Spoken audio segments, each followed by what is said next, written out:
DeCarlos Brown Jr., the killer of Irina Zarutska on the Charlotte train, has apparently just quietly been released by order of a judge. For what reason and why? One that we all should have probably saw coming. But I will say everything is not exactly as it seems with this breaking new report. But I can't say that makes the implied reality of what's to come in this case any better. Y'all might not like this one, but I'll explain everything. Let's get started.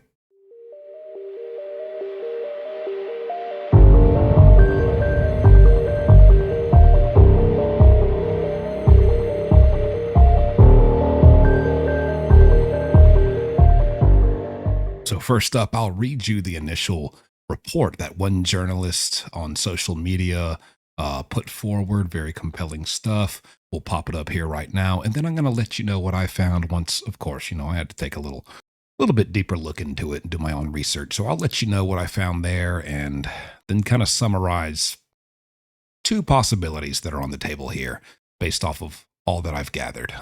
Here's the initial headline 23 hours ago. Credit to her, Christina News. She says, North Carolina judge quietly orders the release of DeCarlos Brown Jr., the man who killed Irina Zarutska, from jail.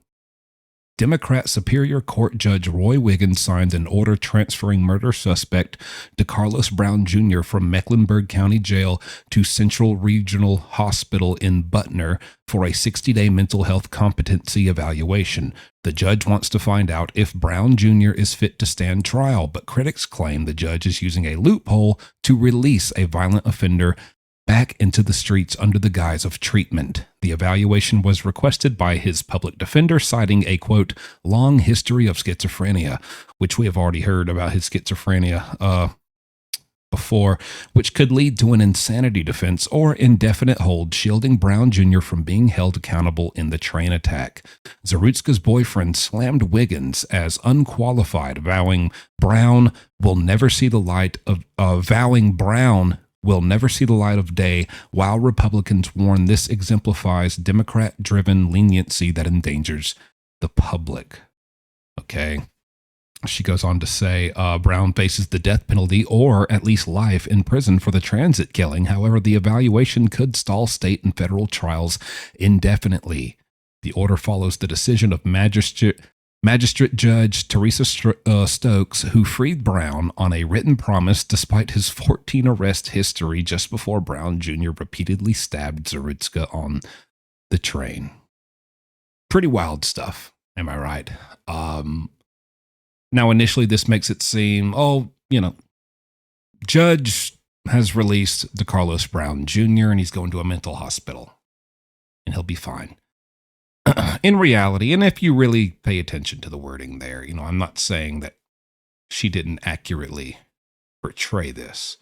But initially, that's what's thought, and that's kind of got social media in an uproar. I think people don't read enough of these types of things, and they read like the first paragraph, and they're like, oh, Lord, he's been released. I knew it.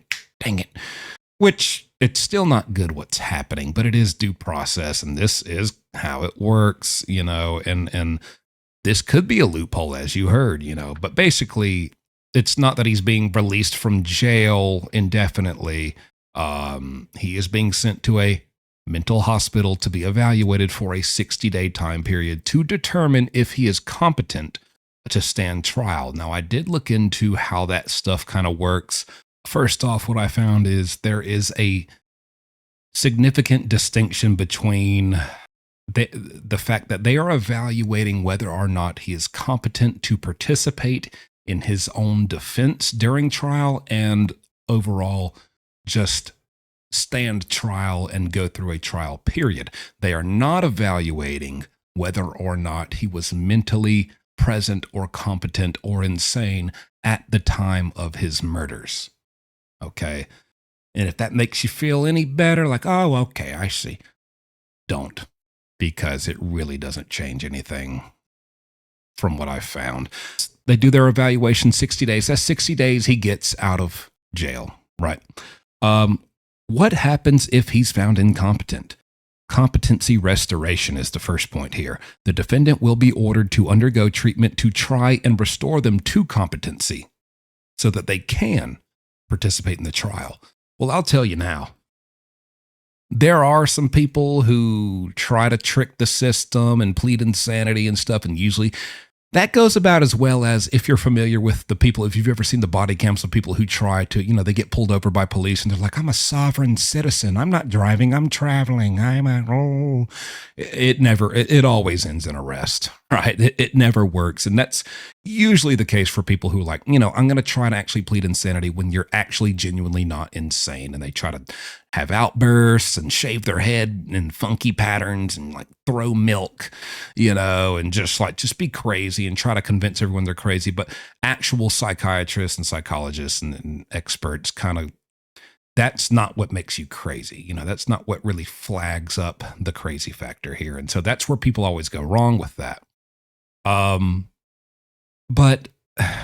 and I say that to say there is an aspect where I could see him, okay, we're here to see if we can restore you to mental competency to stand trial. And he realizes, it might be in my best interest to not visibly show any mental restoration progress being made.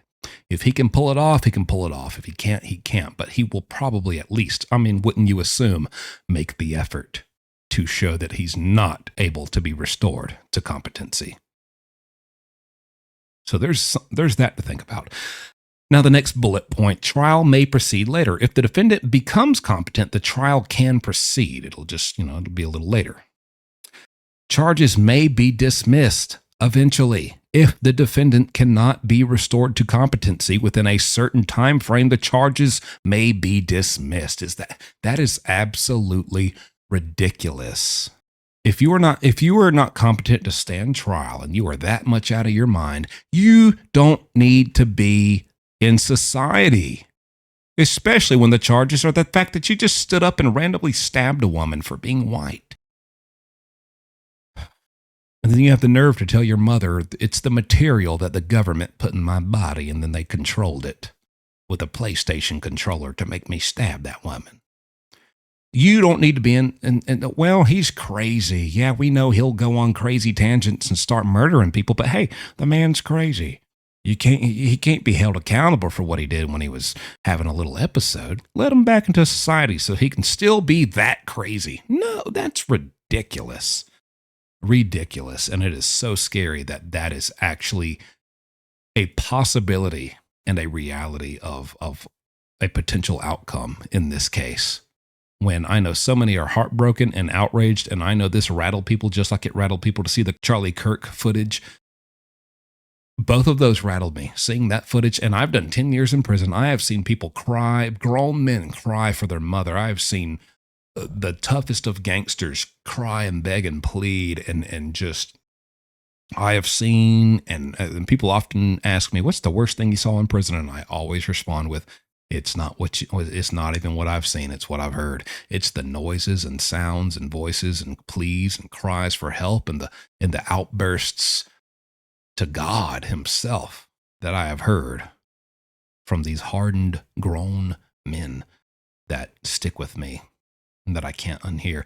And even despite that, over 10 years, those two pieces of footage that I witnessed, the train stabbing and Charlie Kirk, have rattled me and they have stuck with me. It is jarring. And so I can imagine people who have not been exposed to anything like that.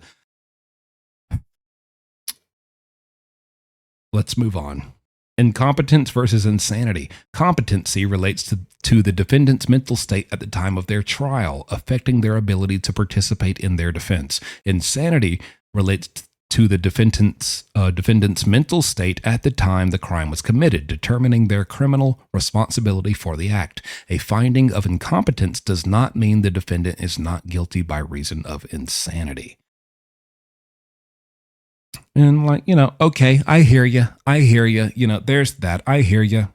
You're basically trying to tell us, yeah, it is just to make sure he can stand trial. Doesn't mean that we're going to say, oh, he's crazy at the time of his murder, so, he's good. But if you just said if he's not competent to stand trial, the charges could be dismissed. And here's the thing. It's very likely, given his prior history of schizophrenia, this is all over the media already, which makes me think there was already a narrative in place from the beginning with this. It's going to be 60 days, but we're going to have to hear and see what happens with this. But let's just say the best case scenario best case scenario is they find, and they do the right thing and find he is competent to stand trial and he gets held accountable for his actions. Not the worst case, but maybe the medium case is they deem he is not competent to stand trial, but they do not release him and dismiss his charges. What I hope they do is either sentence him to prison where he will forever carry out. This is a real thing and a real option for a judge to make. And this also plays into the classification system and the reception and evaluation process of an inmate, any inmate, not just him, first entering prison. Everyone goes through this in every state. And this is where they figure that stuff out. Are you this? Are you like that? Do you have this problem? Are you mentally, in a collaborative effort, he would be sentenced to prison time, but he would do that prison time in the medical ward, the mental section of a designated prison yard that specializes in that. And you know what? You may think, oh, he's getting off easy. He'll be living a life of luxury over there in the mental section because it's a special designated section of a prison. Let me tell you, everyone I'm familiar with, and we do have those in South Carolina, and I'm familiar with, you got to understand, I've been doing this 3 years, and I have made contacts with people in probably 20 to 30 state prisons out of 50, and most prisons all seem to come back with the same feedback as my understanding of the mental section of a prison in a state prison system. It is god awful, and I would certainly, even if I did have mental issues, I would rather do it in general population anywhere but there, because you got to understand, let's just say you go to prison, you're in general population, whatever, whoop-de-doo. These people get violent, there's gangs, you're probably going to get in fights, and you're going to have to deal with a bunch of bull crap, and it sucks, and it's very awful in there. Yeah, we know. Yep, understood. Do you know when you go to a mental section, everyone there is actually crazy? There is no politics. There is no structure. There is no smoothing things over. There is no predictability of behavior. People are erratic. There are people doing crazy, insane things every day. Imagine you're a guy who is actually sane, but you pulled it off. I pretended to be incompetent and crazy, and now I get to go to a mental health part of the prison. And now you spend all your days surrounded by people who are 95%, the majority is actually absolutely medically, clinically insane. If you were just locked in a building with actually insane people 24/7 for the rest of your life, that is a living hell that I can't even imagine because I haven't been in there. But I know every time I walked by there on the yard, you would hear them banging and you'd see them throwing feces and urine and just screaming just like maniacs in there. And if they weren't doing that, you would see them go out on the yard in an orderly fashion line, just shuffling. They actually have a name for it. It's called the Thorazine Shuffle. If you don't know what Thorazine is, Google it. They will inject you with Thorazine to sedate you to a certain point. You will go 10, 20, 25 years not even knowing where you're at or what is reality or anything around you. You are like a zombie. We would refer to them as zombies, and they'd be like, there go those zombies doing the Thorazine Shuffle, because you can't even like fully do a full normal human stride. You just kind of got to shuffle because you're so sedated, and you don't even know. You don't even want to talk. You're just zombified. And see, someone like me, that's worse than prison. That's worse than normal prison. As someone who cares about themselves and my future and what I could still make of my life, even though I'm in prison, what I want for myself, and I want to turn things around, and I really have high hopes for myself, and I want to accomplish things. And I care what happens to me. I care what becomes of me. That is so scary to me, to think that of me just getting forcefully shot up with these drugs that just turn me to a zombie, and I don't even know where I'm at, and I can't even mentally progress or grow or mature or learn life lessons or have life experiences, even though it's in a prison, and flourish and hopefully become a better man and a grown human in prison. Nope, I'm just in this purgatory of not even knowing where I'm at, and suddenly I wake up one day and I'm no longer in a facility where they inject me with stuff, and I don't even know what's happened the last 17 years. And if they don't inject you with that because you're not that crazy and you don't act out that much, you're surrounded by people who are, or you're surrounded by people who are actually crazy. You think you'll have any meaningful conversations? You think you'll have anything? It will drive you, you will, if you're not already insane, you will be driven insane, because that is the only company around you 24/7 for decades. That is a nightmare, in my opinion. So there's something for you to think about. Now, unfortunately, it also exists the possibility that, as you saw, the charges will get dropped and he'll just be let go, which is an outrage, absolute outrage. And I don't even know what to say about that. And I don't have the words to comfort you for that, because there is no comfort. That is absolutely terrifying that someone could get away with this, have it blamed on a mental, whether he has schizophrenia or not, whether that is to blame or not. The fact that he could have charges dismissed and his trial dismissed and be let go back into the world until the day comes where he feels like doing that again and sees another white woman and is like, I'm going to get her. And then what?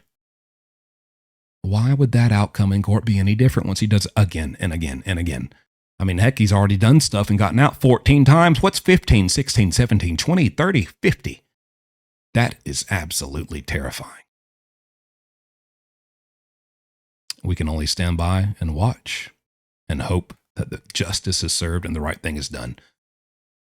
Let me know what you think about this in the comments, and I will see you next time. Once I get more updates on this, I will be following this from A to Z.